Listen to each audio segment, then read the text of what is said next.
Olá pessoal, meu nome é Samuel Corte, professor de Direito do Consumidor aqui do nosso curso Master. Mais uma vez um prazer enorme estar aqui para conversar com vocês, trabalhar com vocês o Direito do Consumidor. Eu vou deixar meu e-mail aqui à disposição dos senhores, quem tiver alguma dúvida, fiquem literalmente à vontade, na medida do possível eu sempre respondo as dúvidas de vocês. Tá? Fiquem à vontade, meu e-mail é samuel@wcortesadvogados.com.br, tá? Eu venho aqui hoje para iniciar o nosso curso de Direito do Consumidor. A ideia aqui é fornecer para vocês um curso completo sobre Direito do Consumidor, onde a gente vai trabalhar não só não de forma exaustiva, obviamente, porque falar de maneira exaustiva de direito do consumidor é quase que algo utópico, quase que impossível. Haja visto que o direito do consumidor é algo que evolui a cada semana, a cada dia, ou seja, o direito do consumidor está sempre em constante evolução, o que demonstra a importância, meus amigos, de estar sempre acompanhando jurisprudência do STJ.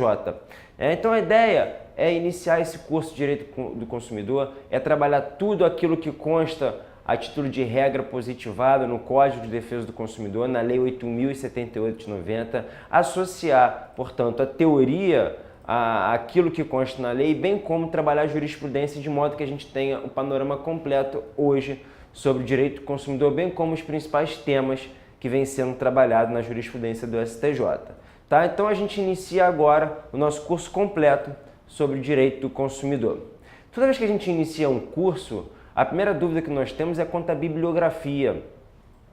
Qual é a melhor bibliografia para se estudar direito do consumidor, pessoal? Bom, primeiro de tudo, bibliografia básica, leitura obrigatória, inclusive para acompanhar as nossas aulas. Vocês vão perceber ao longo do nosso curso que eu tenho por hábito sugerir que vocês façam remissão no código de vocês. Isso porque a gente vai chegar à conclusão que o Código de Defesa do Consumidor, as regras elas vão se entrelaçando entre si. Dificilmente eu vou ter uma regra cuja interpretação será feita de maneira isolada. Eu sempre, normalmente, teria uma regra que será interpretada juntamente com o direito básico, juntamente com algum princípio positivado na Lei 8.078 de 90. A razão pela qual Código de Defesa do Consumidor é obrigatório. Ou seja, o primeiro livro que eu indicaria para vocês é a Lei 8.078 de 90, que é justamente o Código de Defesa do Consumidor.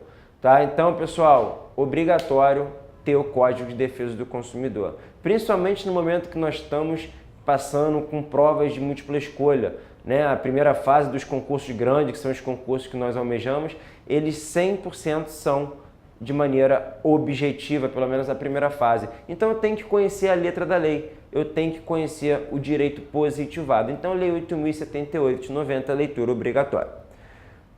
Segundo ponto, de leitura também obrigatória, informativos do STJ. Acompanhar a evolução jurisprudencial, principalmente do STJ, relacionada ao direito do consumidor. A gente vai verificar, a gente vai chegar à conclusão que o direito do consumidor, que o Código de Defesa do Consumidor, ele é uma norma eminentemente principiológica. Ele traça regras de conduta. Ele é legislado através de cláusulas abertas a serem implementadas, no caso concreto, pelo julgador. Razão pela qual é de suma importância verificar e acompanhar como a jurisprudência dos tribunais superiores, inclusive em especial o STJ, vem interpretando o Código de Defesa do Consumidor. Tá? Então, informativo do STJ, leitura obrigatória. Agora, a título de doutrina, Direito do Consumidor, na verdade, o livro que você mais se adapta à leitura vai funcionar. Agora, eu gosto muito do Manual de Direito do Consumidor. Manual de Direito do Consumidor, que é escrito em coautoria entre os professores Flávio Tartucci, que escreve a parte material do Direito do Consumidor, e o professor Daniel Amorim, que escreve a parte processual do direito do consumidor. Caramba, Samuel, no Código de Defesa do Consumidor tem regras de direito material, direito processual? Sim, conforme nós vamos ver, o Código de Defesa do Consumidor ele é um microsistema que é composto por regras de diferentes natureza. Direito civil, penal, processo penal, administrativo, processual civil, processo civil coletivo. Todas essas regras nós vamos estudar aqui ao longo do nosso curso. Mas esse livro que eu acabo de destacar, da editora GEM, Manual de Direito do Consumidor, volume único, é a obra hoje que eu entendo mais atualizada, é a obra mais completa em direito do consumidor. Apesar de ser um livro aparentemente grande, cujo tamanho talvez assuste alguns, a leitura é muito fluida, a leitura é muito fácil, tem bastante jurisprudência e acabou de sair uma edição nova, já de acordo com o novo Código de Processo Civil.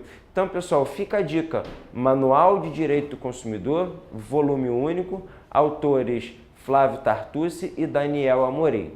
Beleza? Tranquilo? Então, pessoal, vamos começar a trabalhar o direito do consumidor.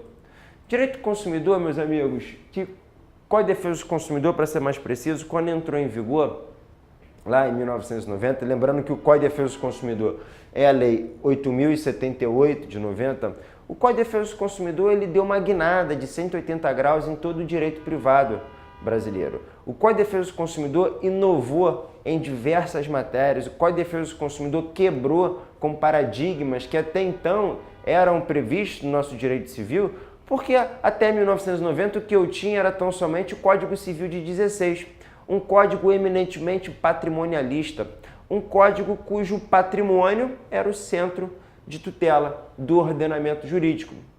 Só que o Código de Defesa do Consumidor rompe com esse paradigma. O Código de Defesa do Consumidor, já contaminado com os novos valores implementados pela Constituição Federal de 1988, o Código de Defesa do Consumidor muda por completo os valores no nosso ordenamento jurídico privado. O Código de Defesa do Consumidor já tem como centro de tutela a pessoa e não o patrimônio, o que muda por completo o leque de interpretação, o norte de interpretação, o paradigma que se estabelece. Mas o Código de Defesa do Consumidor, pessoal, antes da gente começar a aprofundar, logo que ele entrou em vigor, ele trouxe diversas inovações.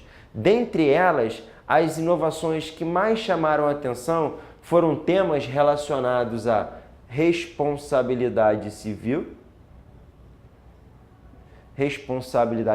nas relações jurídicas de consumo, tema relacionado aos contratos de consumo, em especial diversas regras protetivas do consumidor, rompendo princípios contratuais clássicos como autonomia da vontade, pacta sunt servanda, princípio da relatividade, ou seja, o Código de Defesa do Consumidor inaugura novos valores da dogmática contratual. O Código de Defesa do Consumidor, de maneira inaugural, começa a falar em boa-fé objetiva, começa a falar em autonomia privada, começa a falar em função social, que são conhecidos como os chamados princípios sociais do contrato. Então, na dogmática contratual, o Código de Defesa do Consumidor também trouxe grande inovação. E outra inovação estabelecida pelo Código de Defesa do Consumidor diz respeito a prazo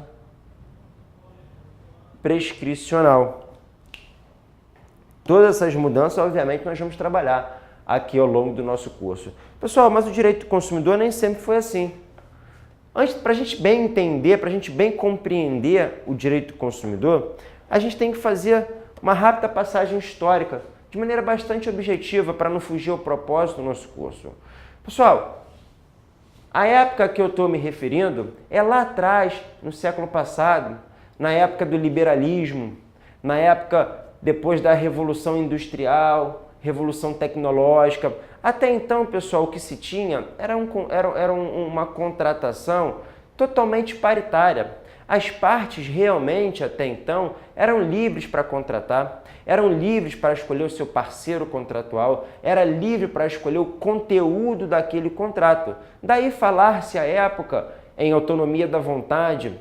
Se eu sou livre para contratar, se eu sou livre para escolher o meu parceiro contratual, sou livre para escolher o conteúdo daquele contrato a ser celebrado, uma vez que a minha vontade foi livremente manifestada, ou seja, sem a presença dos chamados vícios de consentimento, que vocês conhecem bem lá da parte geral do direito civil, dizia a doutrina até então, aquele contrato faz lei entre as partes. Aquele contrato é justo, aquele contrato está equilibrado. Por quê? Porque ele partiu, porque ele é oriundo de uma livre manifestação de vontade das partes contratantes. Era um contrato que, na maioria das vezes, era baseado na troca. Pode-se chamar de um contrato artesanal, onde as partes eram efetivamente livres. As partes, portanto, contratavam com paridade de armas. Eram contratos, portanto, paritários, que partiam, sim, de uma livre manifestação de vontade. Até então, não se falava tanto como se fala hoje, em defesa do consumidor, porque não havia ali ninguém mais fraco necessitando de uma atenção especial. Mas aí a sociedade começa a evoluir. Estamos numa época onde vigora um liberalismo, onde o Estado não ingressa nas relações privadas, não interfere nas relações privadas. É o próprio mercado que vai regular essas relações dentro do mercado privado, dentro das transações comerciais. A partir daí, meu amigo, entra revolução industrial, revolução tecnológica, a forma de se produzir é alterada. Eu começo a ter uma forma de produção em massa.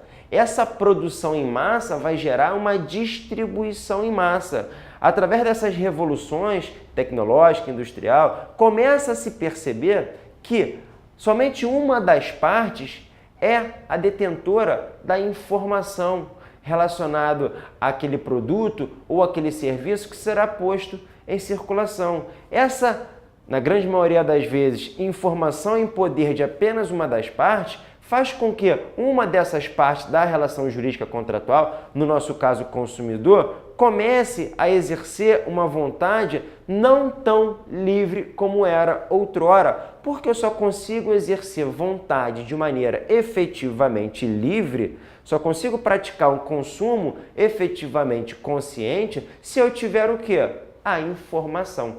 Então, diante desse déficit informacional, começa a se perceber, além desse déficit informacional, o poderio econômico de uma das partes em detrimento da outra parte, no caso mais fraco, começa a se perceber que o contrato, em especial o contrato de consumo, começa a ser fonte de opressão da parte mais fraca em detrimento da parte mais forte, em detrimento da parte mais fraca. As partes, diante dessa nova realidade de consumo, diante dessa forma de produzir, de circular em massa os produtos e serviços, diante dessa nova forma de se contratar, onde até então se tinha um contrato paritário que partia de uma livre negociação, agora o contexto social, a aceleração das relações sociais, ela exige uma forma de contratar mais dinâmica, mais rápida, mais objetiva. E isso, obviamente, ela é prejudicial à parte mais fraca,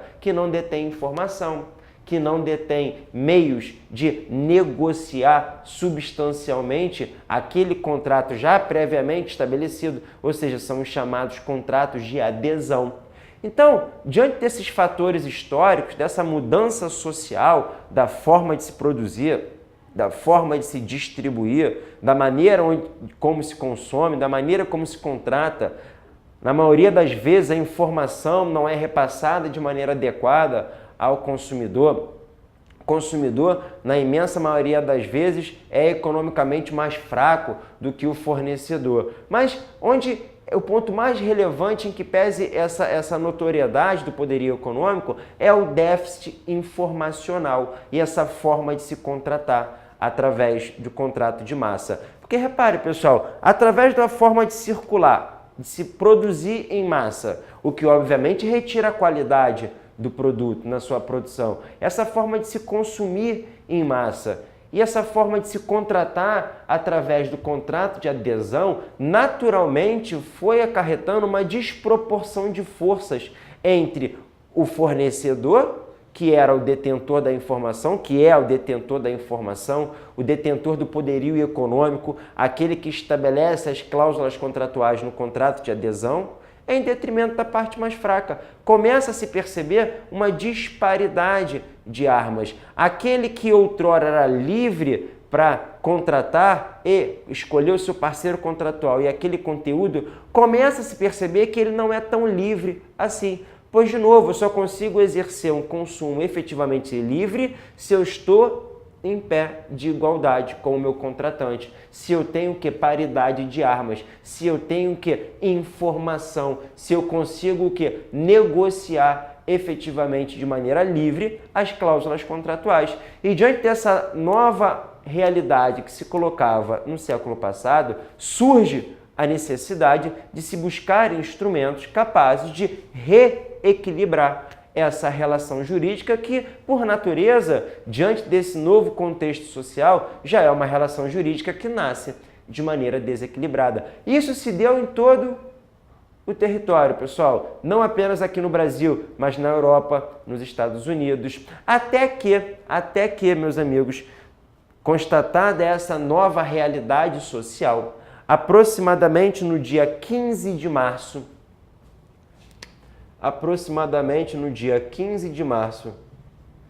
de 1960.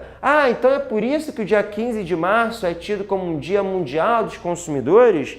Então é por isso que nós estamos na Semana dos Consumidores? Exatamente por isso. Lá, aproximadamente, no dia 15 de março de 1960, atento a essa realidade e a necessidade de se proteger o consumidor dessa nova realidade social, desse contrato de adesão, desse déficit informacional, dessa constatação social de que o consumidor é uma pessoa presumidamente mais fraca frente ao fornecedor, razão pela qual necessita de uma atenção especial, lá no dia 15 de março de 1960, o então presidente americano John Kennedy encaminha uma mensagem ao parlamento americano, dizendo que a partir daquele momento, a partir daquele marco, a defesa do consumidor, a tutela dos direitos dos consumidores seria erigida a política de Estado. Ora, lá em 1960, nos Estados Unidos, portanto, a defesa do consumidor passou a ser política de Estado, passou a ser uma das missões a ser implementada pelo grande Estado democrático de direito.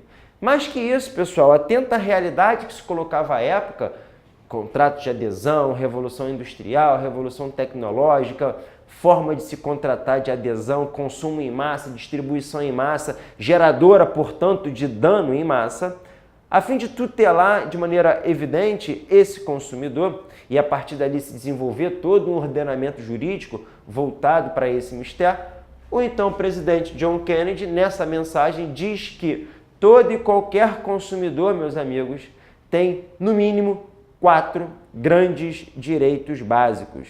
4 grandes direitos básicos. Repare, isso foi colocado lá em 1960.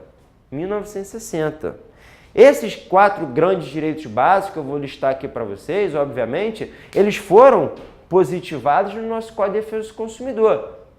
O que não significa dizer que os direitos dos consumidores se esgotam nesses 4 que eu vou listar aqui para vocês. Mas o fato é que o que ocorreu lá em 1960 nos Estados Unidos e outros movimentos dessa natureza também ocorreram na Europa e em outras partes do mundo, foi positivado aqui no direito brasileiro. E a premissa do direito do consumidor é a mesma em todo lugar do mundo, qual seja desequilíbrio. Meus amigos, se você tiver que resumir o direito do consumidor em uma única palavra, a palavra-chave é desequilíbrio. Desequilíbrio, beleza? Mais na frente acredito que vai ficar mais claro esse raciocínio. Então lá em 1960, o então presidente norte-americano John Kennedy diz que a partir daquele momento a defesa do consumidor será erigida a política de Estado e que todo e qualquer consumidor possui no mínimo 4 grandes direitos básicos. Quais seriam esses 4 grandes direitos básicos, pessoal? Primeiro deles, todo e qualquer consumidor tem o direito básico de ver colocado no mercado de consumo produtos e serviços que sejam ao mesmo tempo seguros. Então a segurança foi o primeiro direito básico elencado em 1960.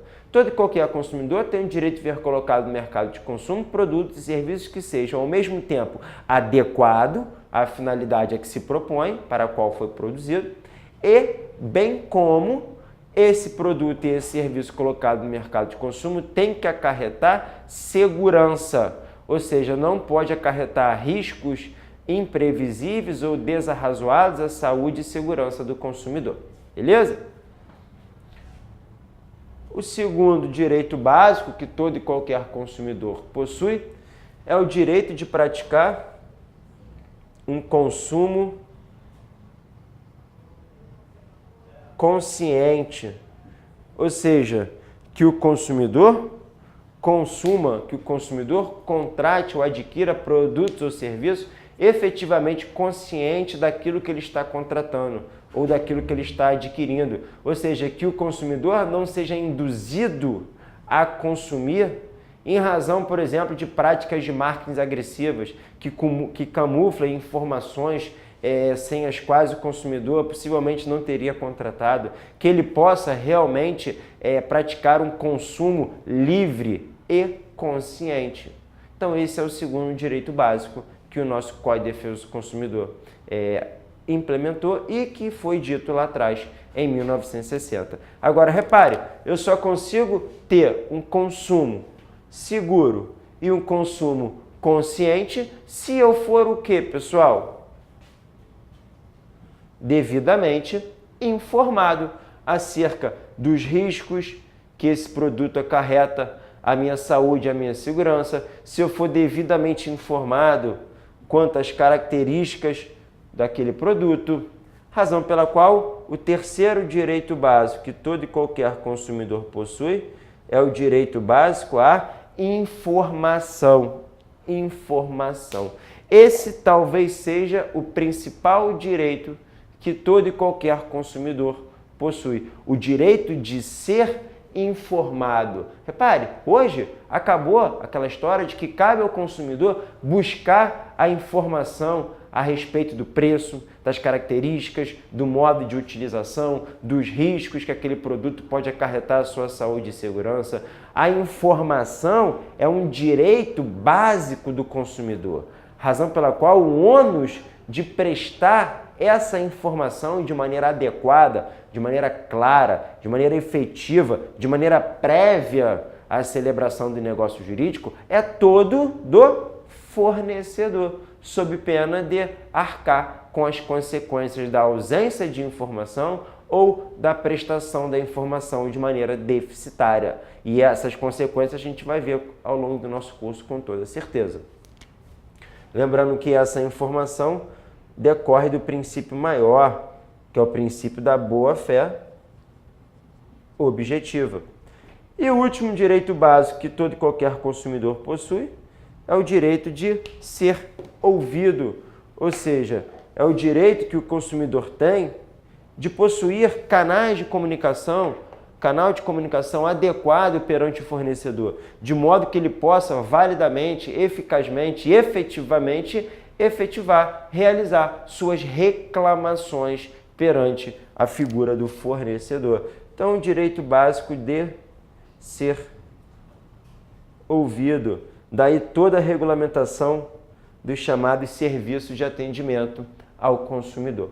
Então, esses aqui, pessoal, são os 4 grandes direitos que minimamente todo e qualquer consumidor, seja ele quem for, possui. Direitos básicos foram listados lá em 1960 pelo então presidente americano John Kennedy. Não por outra razão, como dito, o dia 15 de março é tido como o Dia Mundial dos Consumidores.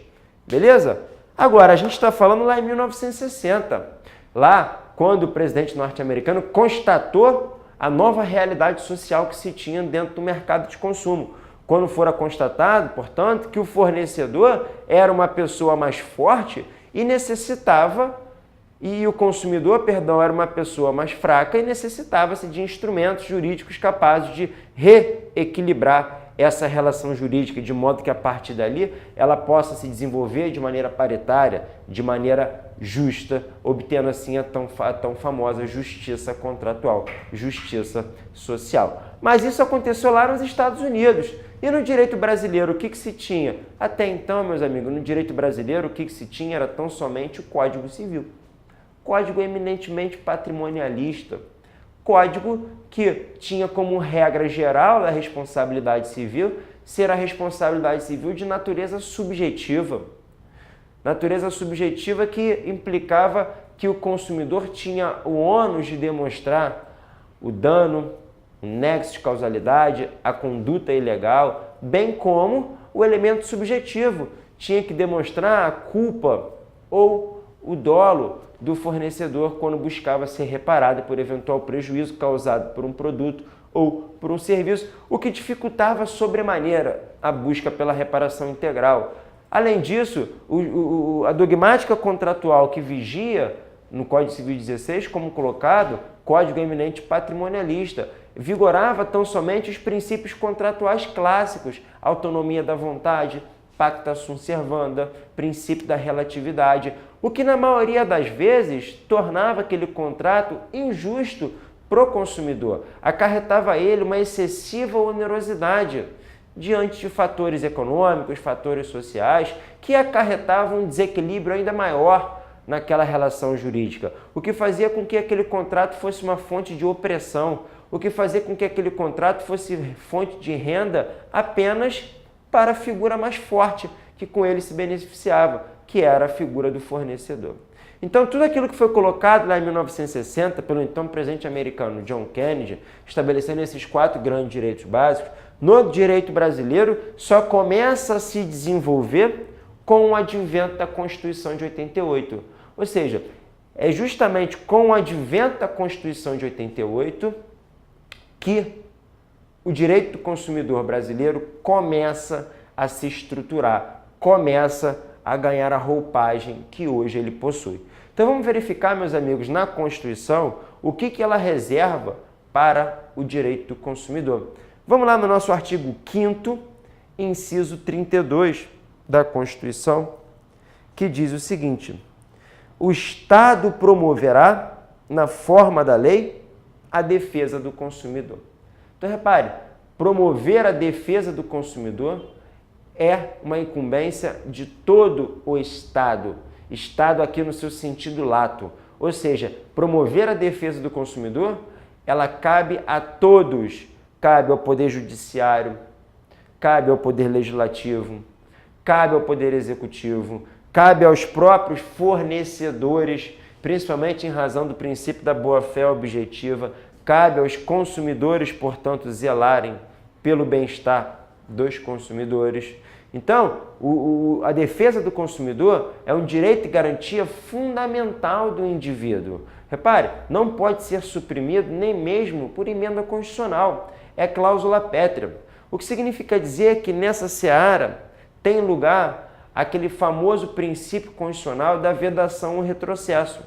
Ou seja, aquilo que o ordenamento jurídico já dispensou a título de implementação, a título de efetivação do valor constitucional do direito fundamental aqui previsto, não pode ser objeto de retrocesso, sob pena de eu ter aí uma regra inconstitucional. Então, repare, a título de exemplo, se eu tenho hoje, no Código de Defesa do Consumidor, um prazo prescricional de 5 anos para se buscar o fato do produto, a indenização pelo fato do produto ou fato do serviço, a contar da data em que o consumidor toma conhecimento do dano e de sua autoria, não pode, posterior lei ordinária, tender a reduzir esse prazo prescricional, pois do contrário eu estarei retrocedendo no grau de proteção jurisdicional já concedido pelo ordenamento jurídico, razão pela qual será considerado inconstitucional por força da vedação ao retrocesso. Beleza? Então, essa é a primeira constatação que eu tenho em mente. A tutela do consumidor é um valor constitucional. A tutela do consumidor, portanto, é um direito e garantia fundamental do indivíduo. A partir dessa constatação, pessoal, a gente chega à conclusão que a própria Constituição Federal ela abraçou a ideia de que o consumidor é uma pessoa mais fraca. Foi a própria Constituição, portanto, quem nos afirmou que o consumidor, seja ele quem for, pessoa física ou jurídica, pouco importa aqui o seu poderio econômico, se eu chegar à conclusão que determinada pessoa é consumidora, presume-se, presunção é essa absoluta, que ela é vulnerável. Presume-se que ela é a parte mais fraca na relação jurídica, razão pela qual há a necessidade de se protegê-la de maneira diferenciada. Ou seja, promover a tutela do consumidor nada mais é do que você promover, efetivar o princípio da isonomia constitucional, na medida em que você vai tratar de maneira desigual aqueles que são desiguais. Ou seja, pelo Código de Defesa do Consumidor, pelo ordenamento jurídico tal como desenhado, toda vez que eu estiver diante de uma relação jurídica de consumo, presume-se que eu tenho uma pessoa mais forte, que é a figura do fornecedor, e presume-se, presunção é essa absoluta, que eu tenho uma pessoa mais fraca, que é justamente a figura do consumidor. Ou seja, consumidor é pobre coitado? Não. Consumidor é o quê? Vulnerável frente ao fornecedor. Ele é uma pessoa mais fraca. Ah, mas quem disse isso foi a doutrina? Não. Quem disse isso foi o STF? Não. Quem disse isso foi a Constituição da República, quando determinou que o Estado promovesse a defesa do consumidor, ao argumento de ser ele uma pessoa mais fraca, razão pela qual ele necessita de uma atenção especial. Ou seja, retrocedendo nessa ideia, promover a defesa do consumidor nada mais é que promover o princípio da isonomia constitucional, que, por sua vez, é uma das formas de se concretizar o princípio da dignidade humana. Então, eu posso tranquilamente linkar a efetivação dos direitos dos consumidores à implementação do princípio da dignidade humana. Por quê? Porque uma das formas de eu implementar o princípio da dignidade humana é justamente através da concretização do princípio da isonomia constitucional, que é o que o Código de Defesa do Consumidor faz, promover igualdade substancial, tratando diferente aqueles que são diferentes na medida de sua desigualdade. Desde logo, que fique clara a ideia, portanto, que eu não posso aplicar o Código de Defesa do Consumidor em benefício do fornecedor. Por quê? Porque ele não precisa, porque ele não é a parte mais fraca. O Código de Defesa do Consumidor veio ao lume para promover o quê? Equilíbrio. Então, eu só aplico o Código de Defesa do Consumidor em benefício de quem necessita. Em benefício, portanto, de quem, pessoal? Da parte mais fraca da relação jurídica de consumo, que é justamente o consumidor. Beleza? Até aqui está clara essa ideia? Além do artigo 5º, inciso 32, você vai trabalhar com o seu artigo 170, inciso 5º da Constituição, que diz para a gente o seguinte: a ordem econômica, fundada na valorização do trabalho humano e na livre iniciativa, tem por fim assegurar a todos existência digna, conforme os ditames da justiça social, observados os seguintes princípios. E aí, olha aí o rol de princípios que informam a ordem econômica. Os princípios que devem ser observados, sem a qual a ordem econômica não se desenvolve de maneira válida, não se desenvolve de maneira constitucional. Olha lá. Primeiro, soberania nacional. Segundo, propriedade privada.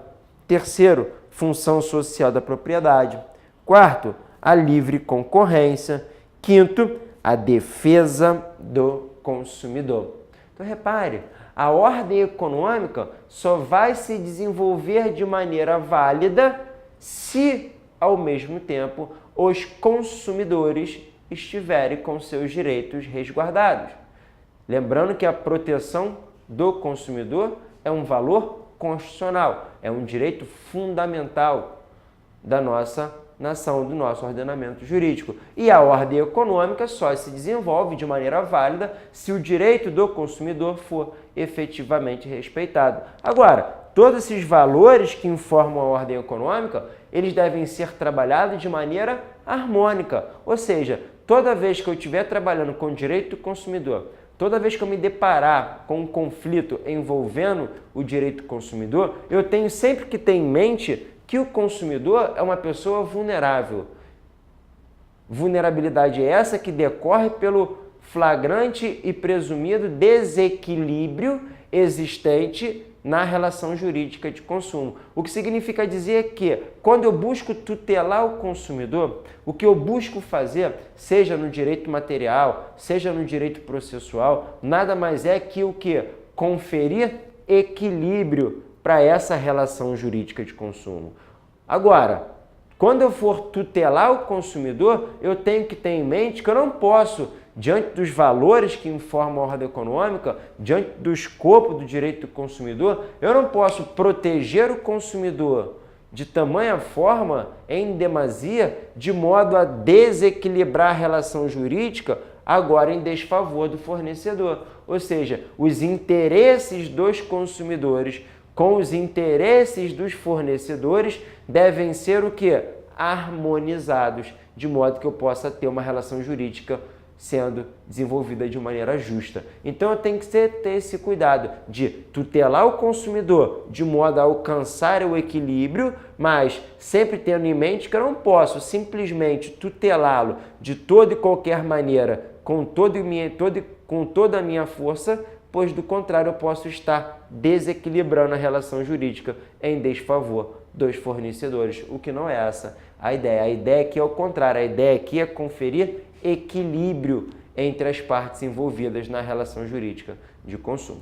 Diante de todo esse propósito, diante de toda essa dogmática constitucional apresentada, lá no seu artigo 48 do ADCT, artigo 48 do ADCT, consta uma regra que diz o seguinte: o Congresso Nacional, dentro de 120 dias da promulgação da Constituição, elaborará Código de Defesa do Consumidor. O que é o Código de Defesa do Consumidor? Lei 8.078 de 90. Então, repare, quem determinou a elaboração de um Código de Proteção e Defesa do Consumidor não foi algum legislador bonzinho, antenado com toda a realidade social que se passava no mundo, com as transformações sociais que vinham ocorrendo no mundo. Não, quem determinou a elaboração de um verdadeiro Código de Proteção e Defesa do vulnerável, do consumidor, foi a própria Constituição Federal, lá no artigo 48 do ADCT. E com isso a gente tem a nossa moldura constitucional do direito do consumidor. Beleza? Artigo 5º, inciso 32, artigo 170, inciso 5º e artigo 48 do ADCT. Dispositivos esses que nos levam a concluir, mais uma vez, que a tutela do consumidor é um direito e garantia fundamental, cuja tutela do vulnerável compete a toda a sociedade, seja através do Poder Executivo, seja através do Poder Legislativo, seja através do Poder Judiciário ou mesmo através dos próprios fornecedores, que têm a obrigatoriedade constitucional de zelarem pela segurança e pelo bem-estar dos consumidores. E foi a própria Constituição quem, portanto, presumiu a necessidade de se tutelar de maneira diferenciada aquele que é diferenciado. Ou seja, foi a própria Constituição da República quem, de maneira presumida, fixou a ideia de ser o consumidor uma pessoa presumidamente vulnerável. Ou seja, a própria Constituição parte da premissa de que a relação jurídica de consumo é uma relação jurídica desequilibrada, razão pela qual eu tenho que ter instrumentos legais capazes de equilibrar essa relação jurídica de consumo. E é justamente a partir dessa ideia de equilíbrio, de harmonia, de efetivação do princípio da isonomia constitucional, do princípio da dignidade humana e do valor constitucional de defesa do consumidor que o direito do consumidor se desenvolve e vem a cada dia evoluindo na nossa sociedade e na nossa jurisprudência. Beleza? Então, pessoal, vamos encerrar esse bloco por aqui, daqui a pouco a gente continua a partir da ideia das premissas já fixadas, beleza? Grande abraço, até a próxima!